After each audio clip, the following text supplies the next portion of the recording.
Bom dia, pessoal que está entrando.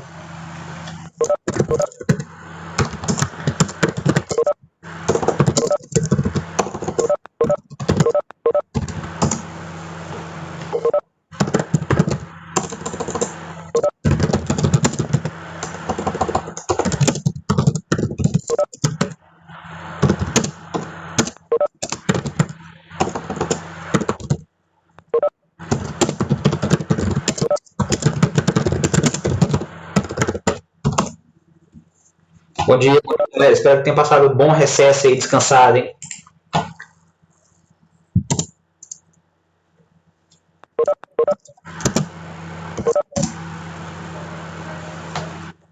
Bom dia, Pedro. Bom dia, pessoal. Bom dia, Maria, Telan. Bom dia, Ana. Bom dia, galera. Tudinho entrando, hein?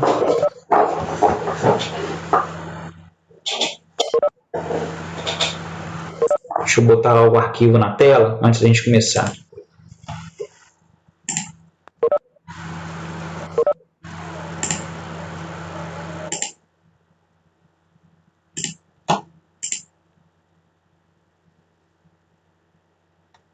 Cadê esse pessoal? Estão dormindo?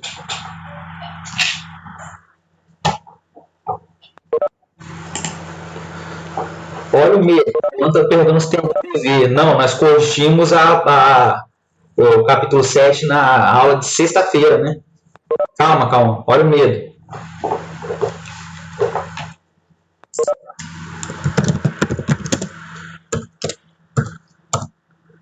Calma que tá carregando aqui, tá carregando.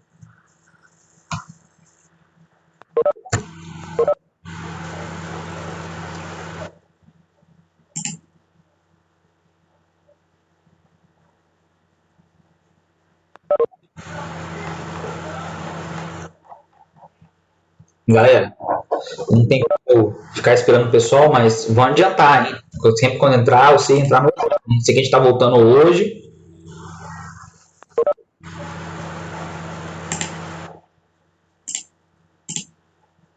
Pessoal que tem o último que não viu os avisos, peguem a apostila 2, capítulo 8, Roma, Império, página 43. Já escrevi aí. E o caderno de história. Coloque do lado, ok? Bom dia, Isabel. Galera que tá entrando aí, jogo rápido. E desabilita o microfone, por favor, hein? Lembrando que a live é gravada e depois você pode consultar se quiser.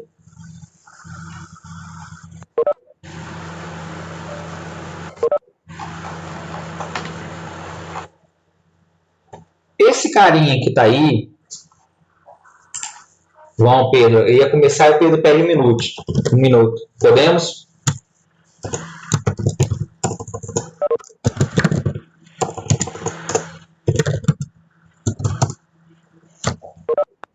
Vou fazer um flashback enquanto isso. No capítulo passado, capítulo 7, nós vimos monarquia, criação de Roma, fundação de Roma pelos italiotas, pelos latinos. Aí tem a mitologia, tem a história real, mitologia Rômulo e Remo. A história real eram pastores latinos que escolheram o Monte Palatino por causa da defesa da navegação do rio Tibre. Nós falamos que a monarquia, os etruscos tiveram uma importância muito grande, nós vamos falar deles hoje, da cultura. E também nós falamos da monarquia, que foi um período curto, e depois nós falamos do quê? República. A república que foi importante, a coisa pública. Que os plebeus se enfrentavam com o patrício, nós fizemos até pirâmide social. Quem estava lá, quem mandava era o Senado, eram os patrícios, recebiam as maiores e melhores terras, os moradores da cidade.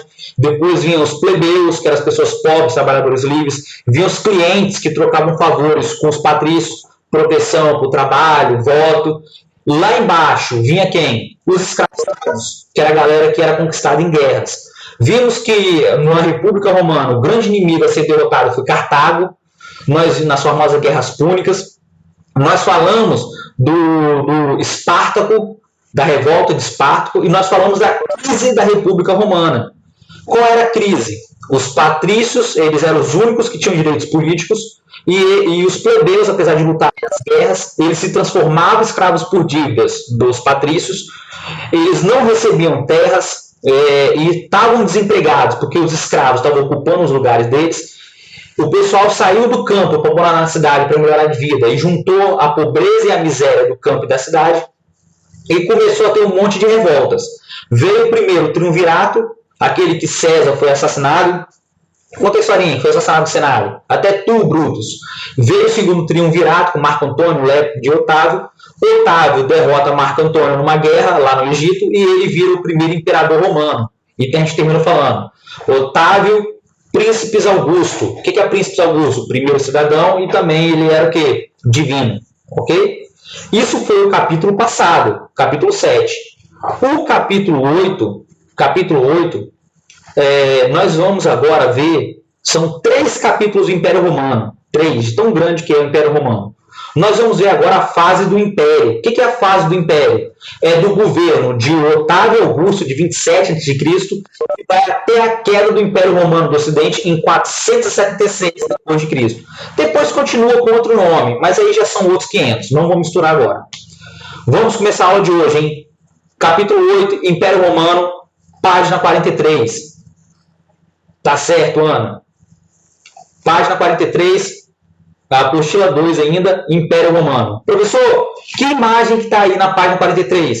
O assassinato de Júlio César pelos senadores, que deu origem àquele conflito todo dentro de Roma, que foi necessário criar leis para os plebeus que queriam participar da política.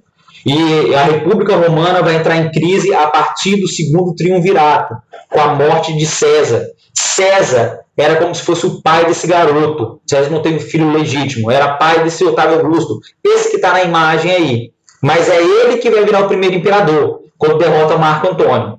Professor, então vamos lá. Qual é o período que a gente vai? De 27 a.C. até 466. Mais ou menos aí uns 500 e quebradinho de ano. 500 e pouquinho anos no início. Até a queda do Império Romano do Ocidente. Primeiro spoiler.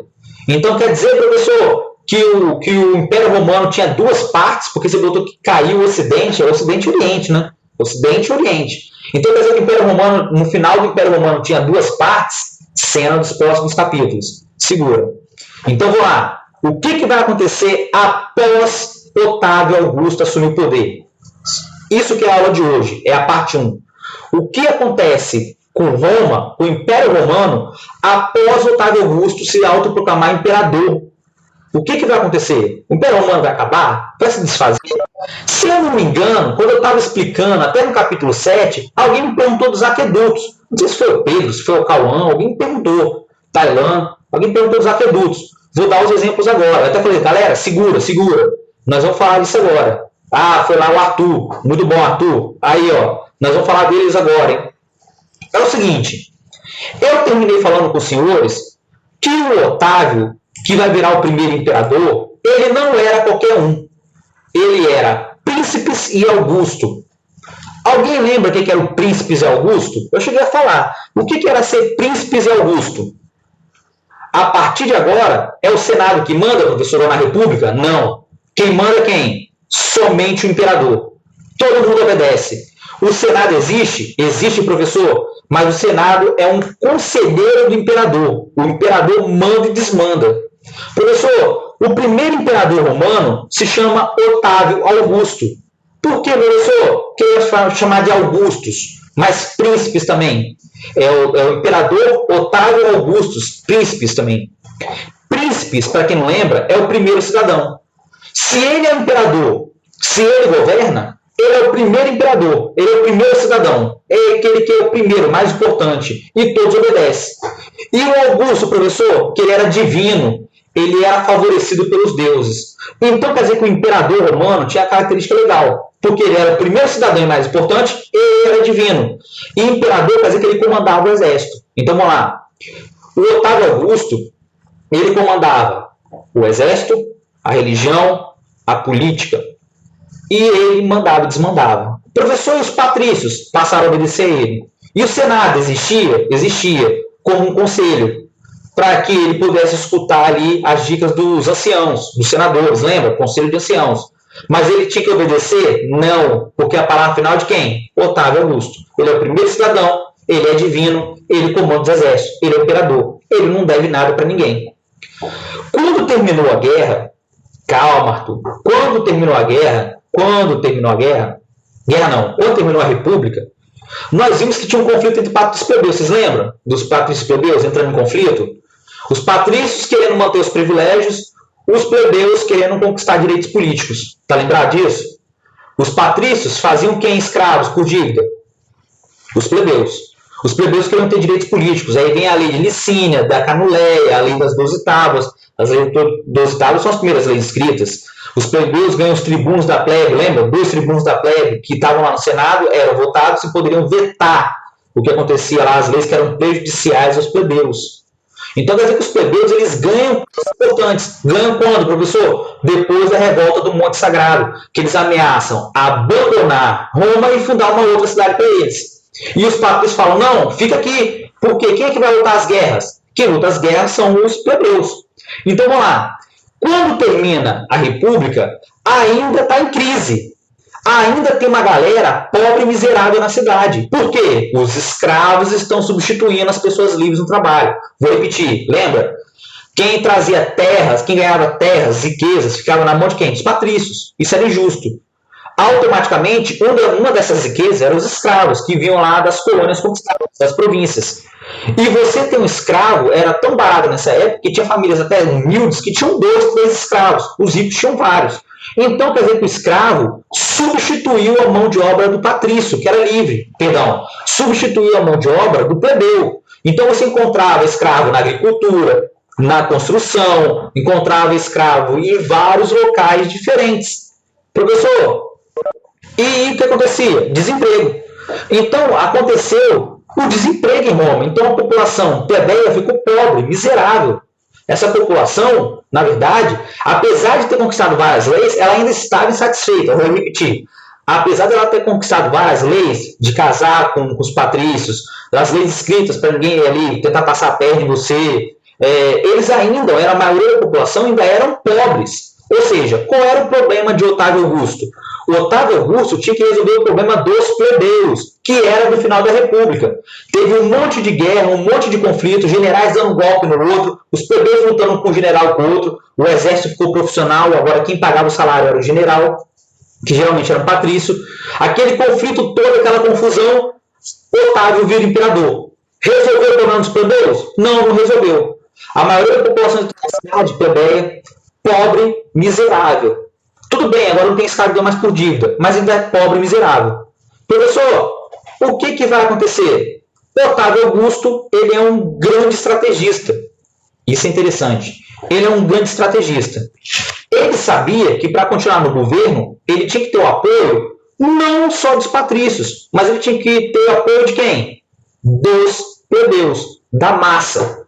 Por que a República acabou, professor? Porque os senadores que comandavam a República, o Senado, não conseguiu atender os interesses de quem? Dos plebeus. Então, Otávio Augusto é um cara muito esperto, muito safo. Ele entendeu o seguinte, se eu quiser continuar no poder e ser respeitado, eu não posso achar que eu só sou divino. Eu não posso ser só o primeiro cidadão mais importante. Eu tenho que conquistar o apoio das massas. Eu tenho que conquistar o apoio de quem? Dos plebeus. Professor, o que acontece? Ele começa a fazer muitas obras públicas. Por que obras públicas, professor? Segura essa. Obras, algumas que eram até desnecessárias. Por que, professor, que ele vai fazer um monte de obras públicas? Porque, na verdade, ele vai querer colocar os plebeus para trabalharem. A ideia era colocar os plebeus para trabalharem. Mesmo que ganhasse um salário pequeno, olha a estratégia dele, mesmo que se ganhasse um salário pequeno, essa que é a ideia, o Otávio Augusto pensou, se eu colocar os plebeus para trabalharem, eu vou diminuir a pobreza e a miséria e a insatisfação deles. Tudo bem, eu não vou resolver tudo, todos os problemas de uma hora para outra, mas eu vou diminuir a insatisfação. Então ele começou a fazer estrada, aquedutos, olha as imagens. O pessoal estava perguntando, professor, o que é o aqueduto romano? Você constrói um aqueduto, naquela época não tinha rede de água igual hoje nós temos. Tinha rede de esgoto para jogar os dejetos para correr lá. Mas como é que você fazia naquela época para levar água limpa para cidades romanas? Para Roma e para outras cidades? Você estava lá onde o rio estava nascendo, Rio Tibre. O que você fazia? Você canalizava parte do rio. Como? Você fazia grandes construções imensas chamadas aquedutos. Aquedutos era como se fossem muros e no meio a água passava e eram levados para a cidade. Esses aquedutos chegavam em chafarizes, que também eram construções públicas, chegavam em banhos públicos, chegavam em termas, tipo sauna, termas, e abastecia a população em várias cidades, porque eram vários rios, não era só um rio Tibre, né? Chegava em várias regiões e províncias, e esses aquedutos eram construídos em vários locais para levar água limpa para a cidade. Então, quer dizer que os aquedutos tinham a função hoje como se fosse o nosso encanamento de casa, para trazer água limpa, para o pessoal tomar banho, lavar a roupa, consumir. Tinha água que chegava no chafariz de uma casa de patrício, chegava dentro de uma casa, passava por dentro, se você tivesse condição de fazer, né? Você conseguia passar por dentro da sua casa. Olha só que doideira. Os aquedutos eram grandes construções, como se fossem muros, e no meio a água passava. A água vinha descendo. E depois você podia direcionar essa água para vários locais dentro da cidade, de acordo com o poder aquisitivo seu, se você pudesse construir alguma coisa, né? Professor, anfiteatros. Lembra dos anfiteatros lá, os teatros da Grécia? Os romanos davam muito valor à arte. Otávio Augusto que criou isso, dá valor à arte. A adoração aos deuses, as interpretações teatrais. Então vamos construir anfiteatros. Aonde, professor? Em vários locais. Não era só na cidade de Roma, porque Roma agora é um império, e Roma tem várias províncias, então vamos construir vários locais, anfiteatros, maiores, menores. O maior de todos era o Coliseu em Roma, que foi terminado depois de 80 depois de Cristo. Vamos fazer pontes. Olha, eu tenho que ligar uma cidade na outra. Eu posso fazer um desvio. Não, vamos fazer uma ponte. Arenas para fazer jogos, para você fazer luta de gladiadores. Eu vou falar disso depois. O pessoal já está perguntando aí. Para fazer luta de gladiadores, interpretações, fazer batalhas navais. Vamos fazer arenas para fazer jogos públicos. E quem é que trabalhava nessas construções? Os plebeus. Então os plebeus lutavam nas guerras, que eram soldados, agora eles eram profissionais, recebiam salário, ou eles trabalhavam em obras públicas, ou então eles eram levados de volta para o interior para trabalhar na agricultura, para diminuir a pressão sobre Otávio Augusto, porque ele sabia que se tivesse revolta de novo dos plebeus, ele seria tirado. Olha só que interessante. Professor, qual é um dado interessante sobre a obra dos romanos? Por exemplo, esse aqueduto que está aqui, ó, esse aqueduto é uma imagem atual. Professor, então como é que pode? Tem aqueduto que tem mais de 2.000 anos, ponte romana com mais de 2.000 anos, o Coliseu, quase 2.000 anos. Galera, os romanos faziam obras públicas para durar, porque na cabeça deles o império ia durar para sempre. Então as construções deles eram sólidas. Gente, na Idade Média, a idade que vem depois da Idade Antiga, depois dos romanos, o pessoal utilizava os aquedutos romanos. Na Idade Média, o pessoal utilizava a estrada dos romanos. Olha só que doideira. Entendeu a ideia? Utilizava a estrada que os romanos fizeram, de tão importante que eles eram. Na outra imagem aqui, está mostrando a construção de um aqueduto. Olha a quantidade de trabalhadores para fazer um aqueduto. Tinha escravizados? Tinha, mas ele tinha preferência por mão de obra livre. Plebeus, desempregados. Olha quantos plebeus tinham que trabalhar. Centenas, às vezes milhares. Essas obras demoravam 1, 2, 3, 4, 5, 10 anos para terminar. Demorava um tempão. Muito tempo. Então isso gerava o quê? Uma demanda por emprego. Tinha tecnologias, professor? Tinha aqui, as polias aqui, tipo catapultas, para levar aqui, os tijolos lá para cima. Levar os tijolos para cima. Como se fosse ali guindastes daquela época. Professor, os romanos faziam isso na antiguidade, galera. Tecnologia, nós já falamos sobre isso. Gregos, romanos, tecnologia eles tinham. Na Idade Média nós vamos eludir, mas eles tinham tecnologias, que naquela época deles era de ponta. De ponta. O pessoal lá na antiguidade era um bando de gente que morava na caverna e só sabia fazer fogo. Não, eles desenvolviam tecnologia, matemática, astronomia, para fazer suas obras públicas, fazer armas. Essa mesma ideia aí, desse guindaste, é a mesma ideia de uma catapulta que eles poderiam utilizar. Olha só a inteligência deles. Mas os romanos faziam obras, porque era feito para durar. As obras do Império Romano, dos romanos em geral, da República também, eles acreditavam que o Império ia durar para sempre. Então as construções deles eram extremamente sólidas.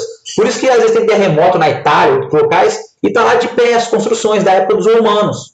E ajuda a gente a investigar. Professor, então vamos lá. Entendi agora. O Otávio Augusto fez um monte de obra, para botar os plebeus para trabalhar. Qual era a ideia dele? Aqui, anota aí no caderno. diminuir a pobreza e a miséria de quem? Dos plebeus. E conquistar também o apoio de quem? Deles. Gente, professor, mas ele era imperador, você falou que ninguém dependia dele. Correto, gente. Mas uma pessoa que é impopular fica no poder? Não. Galera, naquela época, a gente fica falando assim, parece que porque ele era divino, aí todo mundo achava que ele era divino. Não. Naquela época, havia golpes, mortes, envenenamentos. Depois a gente vai ver isso. Era muito comum no Império Romano. Muito comum no Império Romano. Então, na verdade, o cara conquistava o apoio do exército, mas conquistava o respeito do exército. O cara conquistava o apoio dos plebeus com obras públicas, mas tinha que conquistar o respeito deles. Ok? Senão, terminava o quê? Em guerra civil, conflito. Professor, o pessoal está perguntando aqui, o pessoal atacava essas obras públicas do Império Romano. Depois que o Império acabou, Arthur, eles preservavam, porque as estradas eram úteis, os aquedutos eram úteis. Então quer dizer que havia povos que atacavam o Império Romano, saqueavam as cidades, mas não destruíam essas obras, as estradas, que eram importantes, não destruíam os templos, não destruíam os aquedutos, porque isso era útil para quem ocupava o Império Romano. Depois a gente vai ver os bárbaros, ok? Mas segura, você está me adiantando, hein? Você está me adiantando, Arthur, calma. Professor, além disso, o que Otávio Augusto investiu, além de obras públicas? Na cultura, na arte e na religião. Segura. Nenhum país vive só de política e economia. Vou repetir, sexto ano. Nenhum país vive só de política e economia. Um país tem que ter arte, arte é música, dança. Tem que também ter as esculturas, pinturas. Isso tinha no Império Romano. E também a religião. Para tudo. Já até me perguntaram, o Arthur perguntou.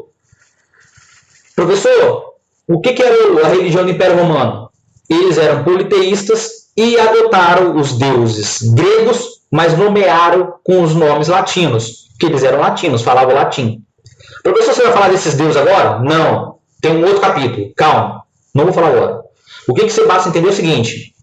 Otávio Augusto fez os cultos ficarem públicos. Tipo quando nós tem aí, quem é católico não faz a sua procissão, quem é evangélico não vai lá e faz de repente sua obra, um período tal, tem que fazer o conselho lá, não sei como é que fala, da Bíblia, tem aqueles eventos grandes. O Otávio Augusto percebeu que, na verdade, a população, além de ter arte, que era o quê? Teatro, música, entretenimento, eles tinham que ter também o apreço pela religião.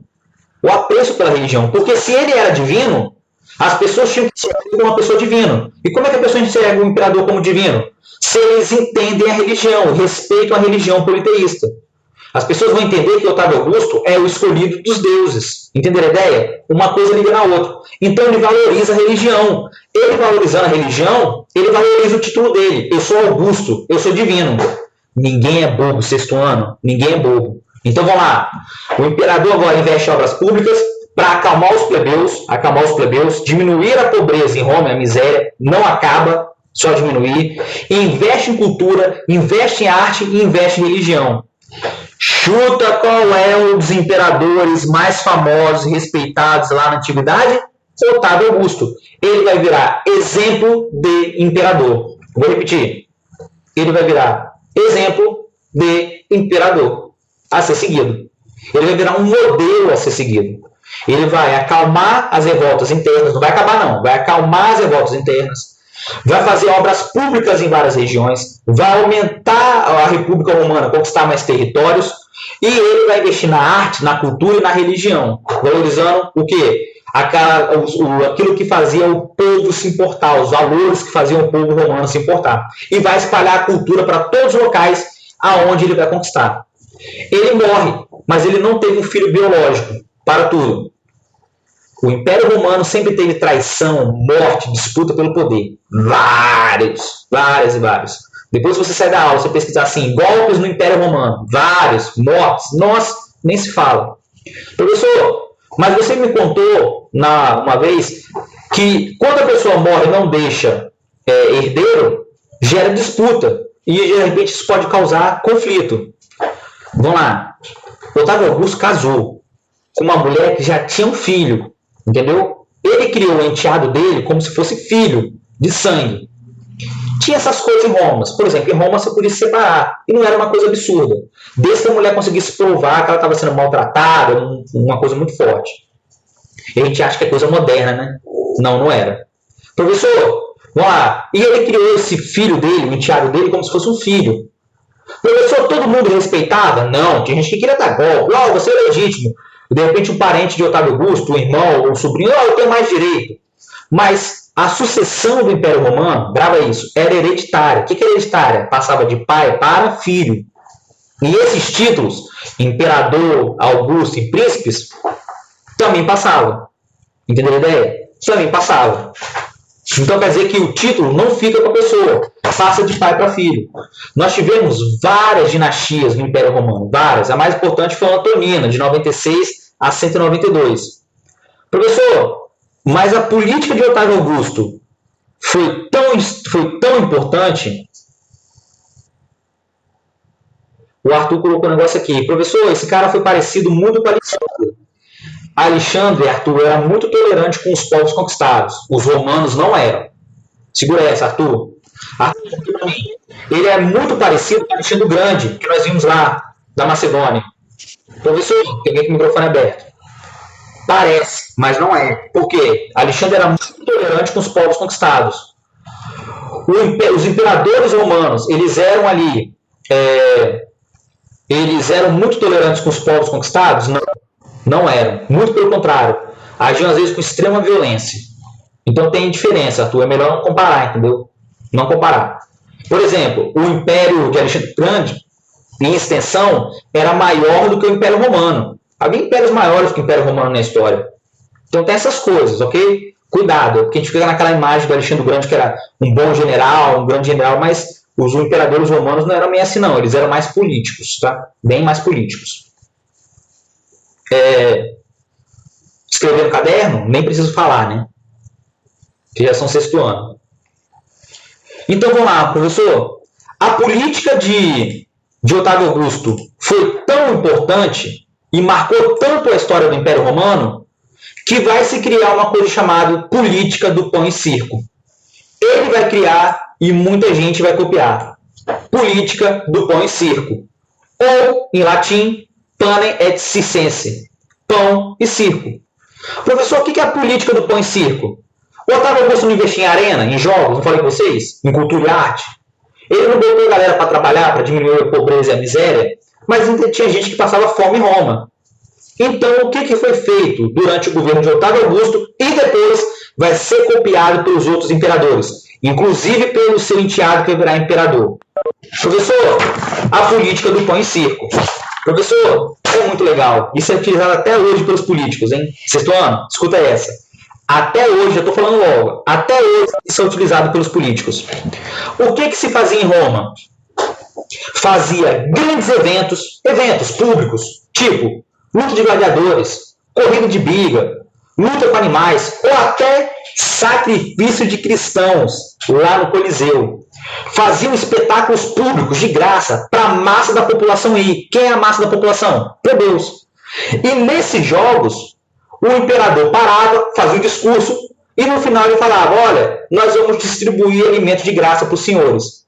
Distribuía pão, distribuía bebida, mas o principal era trigo, para o pessoal levar para casa e fazer pão e outros alimentos. O que é a política do pão e circo? Olha só que legal. Foi a distribuição de alimentos em jogos públicos. E os senhores achavam isso o máximo. Achando o máximo, isso evitava o descontentamento dos plebeus. Qual era o objetivo da política do pão e circo? Evitar o descontentamento dos plebeus. Se a massa da população estiver satisfeita, com o estômago forrado e feliz com os jogos, feliz com a diversão, ela não vai fazer revolta. Então, os imperadores romanos aprenderam com Otávio Augusto o seguinte: faça jogos públicos de graça, ofereça entretenimento, diversão, e durante a diversão distribua alimentos de graça, distribua trigo, pão, bebida, que a população vai ficar o dia inteiro dentro do estádio. Gente, os jogos eram o dia inteiro, o final de semana todo. E era de graça, você podia entrar e sair a qualquer hora. E você não vai se lembrar de exigir seus direitos. Olha só, de não exigir seus direitos. Galera, até hoje isso existe. Até hoje. Quando chega a Copa do Mundo, todo mundo esquece de política. Quando chega aí o futebol no Brasileirão, ninguém lembra de exigir educação, melhoria de qualidade.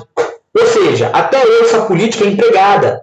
O quê? Você oferecer entretenimento, alimentos de baixo custo, e em troca a população fica satisfeita e ela não exige seus direitos. Era isso que acontecia dentro do Império Romano. Política do pão e circo. Os imperadores, para conquistar o apoio da massa, evitar revoltas, conflitos, oferecia diversão e alimento a preço baixo ou então até de graça. Política do pão e circo. Professor, não entendi. Quem não entendeu, pergunta agora. Fala agora. Alguém não entendeu? Ou pode passar? Dúvidas? Isso é importante, hein? Isso é importantíssimo, hein, galera? O que vai acontecer agora? Professor, mas você falou que os plebeus estavam trabalhando. Mas mesmo assim, havia população, os plebeus, havia uma parte dos plebeus que não encontrava emprego, porque os escravos ainda estavam tirando emprego deles, eles estavam desempregados. Os escravos ainda tiravam o emprego dessa galera. Então, o que eu vou fazer com essa massa da população que ainda é descontente? Tem uma galera que não tem trabalho, que não tem ocupação. O que eu faço com eles, para eles não se revoltarem? Faço jogos e dou alimentos. Perfeito. Ninguém se revolta mais. Manipulação das massas. Muito legal, se quiser botar isso no caderno. É a ideia de você manipular as massas. Com alegria e com alimento. O pessoal estava satisfeito em Roma, ninguém se revoltava. É isso que acontecia. Professor, aqui ó, duas imagens do Coliseu. Eu tirei duas. Inclusive essa imagem aqui, ó, tá na apostila. Essa aqui, eu não sei se está no material de apoio, mas são as mais famosas. Qual era a arena mais famosa do mundo? O Coliseu romano. O Coliseu foi construído para justamente ser essa arena para entreter a massa da população. Professor, mas você podia entrar no Coliseu de graça? Entrava, para todo mundo. Aqui, ó. Aqui era o local do imperador. Essa parte aqui. Aqui do lado dele ficavam os senadores, políticos, generais.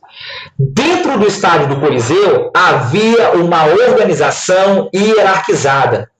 Mais próximo da arena dos combates, mais importante você era. Então quem ficava ao lado do imperador?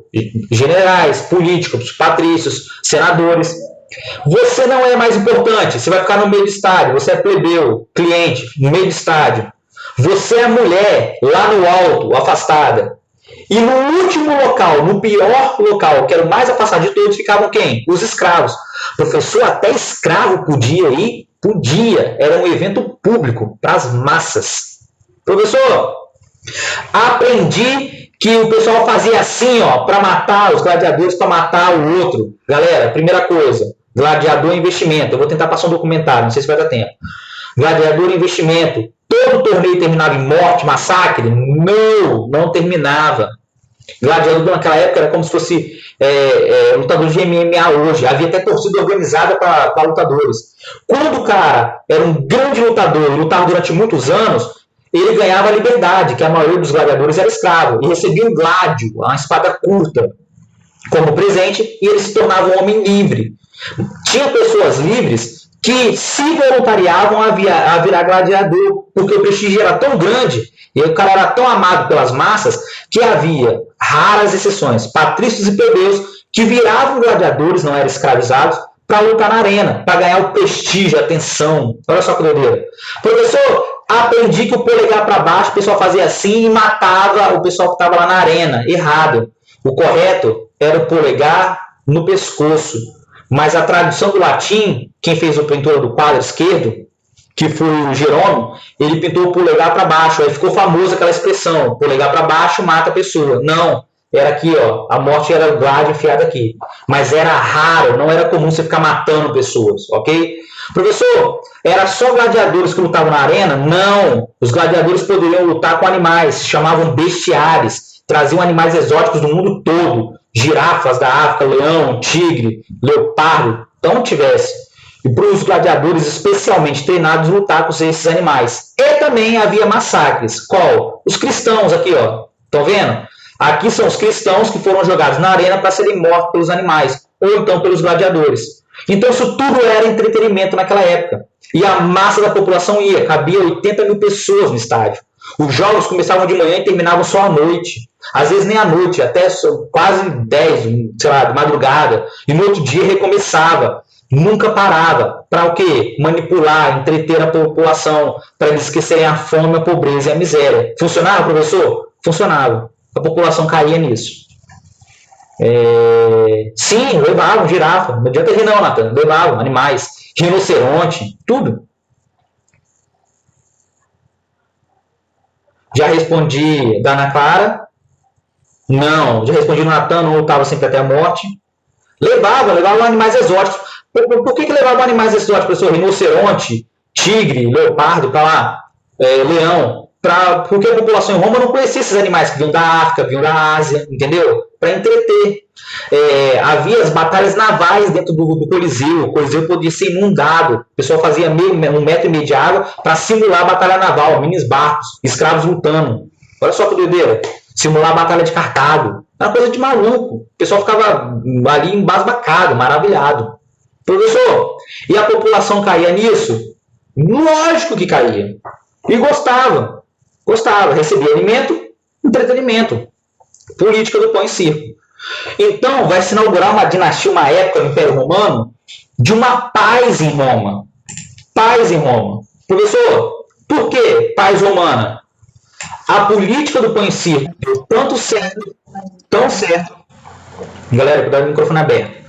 A política do pão e circo deu tão certo, mas tão certo, que quase 150 anos, Roma não vai ter disputas internas. Aqueles conflitos entre patrícios e plebeus não vai existir. Roma vai continuar conquistando territórios? Vai. O Império Romano vai continuar se expandindo? Vai. Mas internamente, não tinha aqueles conflitos entre patrícios e plebeus? Isso praticamente vai acabar. De mais ou menos 27 até 180, 200 ali, depois de Cristo, vai durar aí, a política do pão e circo dura 200 anos mais ou menos. Vai ser 200 anos de paz em Roma. O nome disso? Pax Romana. Paz em Roma. Não confunda com o expansionismo. Por quê? Porque o Império Romano tinha sede de conquistar outros povos e territórios. Sede. Então eles não vão parar de conquistar territórios e pessoas. Mas dentro de Roma não vai ter mais conflito. Não vai ter mais disputa entre patrícios e plebeus. Entre clientes e patrícios. Ok? Professor, é o ano, esse período da dinastia Antonina. Qual é o auge do Império Romano? Dinastia Antonina. Tem várias dinastias. Vai lá na página 46. Página 46. Tem uma tabelinha lá. Página 46. Na página 46 tem as dinastias. O que é dinastias? Poder que era passando de pai para filho. Ou não, né? O enteado. Quando terminava uma dinastia, que não tinha sucessor, elegia-se outro. Aí começava uma outra dinastia. Então tem a Júlio Claudiana, tem a Flaviana, tem a Antonina, que é o auge do Império Romano, e tem a dos Severos, que são as últimas quando o Império Romano acaba. Professor, qual é a característica do Império da Pax Romana? Pax Romana, da paz em Roma. Sem conflitos internos de grande proporção e de grande prosperidade. Coloca isso lá, quando você for anotar. O que é a Pax Romana? Período de paz interna dentro de Roma, sem conflitos entre as classes sociais. Tinha conflitos? Tinha, mas pequenos agora. E, principalmente, de prosperidade em Roma. Roma prospera no Império. Ela cresce. As sucessões hereditárias vão acontecer naturalmente, de pai para o filho. E qual é a fase mais esplêndida do Império Romano? A dinastia Antonina, de 96 a 192, conhecida como Século de Ouro ou Idade do Ouro. Tanto faz. A dinastia Antonina ficou conhecida como Século do Ouro ou Idade do Ouro, que vai de 92 a mais ou menos 196, vai durar 100 anos. Professor, por que essa fase é a fase do auge do Império Romano? Simples. Porque o Império Romano vai atingir sua máxima extensão. O Império Romano vai chegar na Mesopotâmia. Aqui, ó, vai conquistar a Mesopotâmia. vai chegar lá no outro lado, na Britânia. Onde é que é a Britânia, professor? Onde hoje é a Grã-Bretanha, Inglaterra. Onde fica a Inglaterra, País de Gales, Irlanda. Vai conquistar o norte da África todinha, inclusive o Egito. Vai conquistar o território todo, inclusive o norte da África todo, inclusive o Egito. Onde hoje fica Marrocos, Tunísia, o Egito. Vai virar tudo província dos romanos. E o Império Romano vai chegar na sua máxima extensão. Da onde vem a riqueza de Roma, professor? Da conquista. Enquanto que o Império Romano estivesse conquistando territórios, riquezas, pessoas, chegava mais riqueza, podiam fazer mais agricultura e poderiam ter mais escravos para vender. Enquanto que o Império Romano estivesse crescendo em território, as riquezas iam para dentro de Roma.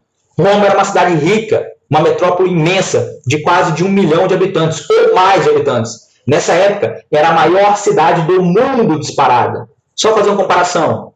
População aqui, ó, da capital Vitória, 350 mil pessoas. Não, população do Espírito Santo, 350 mil pessoas.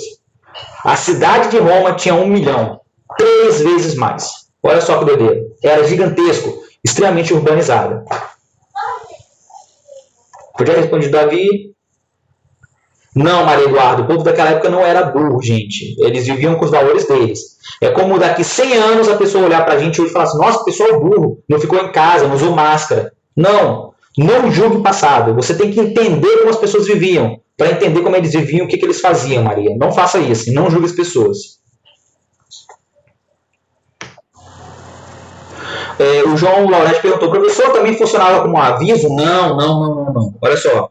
Os cristãos, João, eram jogados lá na arena porque eles se negavam a adorar o imperador como divino e também os deuses romanos. Quem era levado para ser sacrificado? Cristãos nas arenas romanas. Quem se negava a adorar o imperador e os deuses romanos. Então, quer dizer, quando você ficou sabendo, quando você viu cristãos sendo jogados lá na arena, eles eram jogados conscientes que iam morrer. Conscientes. Mas eles não abandonavam a fé em nem o seu Deus. Ok? João Laurete, tranquilo? João Laurete e o Davi que perguntaram. Fechou? Não, o cristão podia fugir? Galera, olha o tamanho do Império Romano. Olha o tamanho do Império Romano. Aonde ficava aqui aproximadamente, galera, aonde ficava aqui, ó, era onde ficava a região da Palestina, da Judéia. Aqui, ó, entrando na Ásia. Para onde eu vou fugir do Império Romano, professor? Olha o tamanho do Império Romano. É fácil de você fugir do Império Romano? Não é. Não é. Então era muito difícil você fugir. Entendeu, Rafael Calef? Era muito difícil você fugir. A não ser que você pegasse... eu vou fugir de barco. Aqui, ó, o Mediterrâneo todo era chamado de Mare Nostrum, é deles. Aqui ninguém navegava no Oceano Atlântico. Você saía de um império para cair do outro, o Império Muçulmano. Entendeu? Que era tão perigoso quanto. Então não era fácil, não. Isso tudo aqui é o Império Romano. Tudo. Isso tudo aqui é o Império Romano.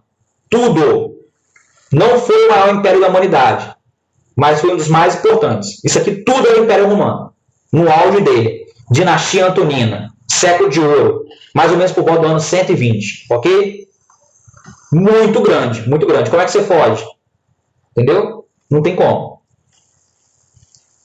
Professor, qual era a base da conquista do Império Romano? Aqui, ó, o exército. Agora o exército era profissional. As legiões eram treinadas, soldados treinados. Andavam com a lança, andavam com o gládio, aqui ó, a espada, aqui ó, o gládio, uma espada curta que servia para o combate, para cortar uma árvore, para qualquer coisa. Andavam com os escudos, andavam com o capacete, às vezes uma tornozeleira, mas aqui não está mostrando, e andavam com o elmo para proteger o peito nos combates. Eles eram treinados em tática de combates, copiados de quem? De Alexandre o Grande. Ok? Então eles lutavam compactados. Enquanto os inimigos vinham para cima deles, eles lutavam compactados. Ok? Então o Império Romano vai conquistar esse tamanho porque o exército romano era muito bem treinado. Ok? Rafael, não. Ou você era cristão ou adorava o imperador. Porque no cristianismo você não pode adorar a pessoa como se fosse um deus. Ok? Fechou? Não podia.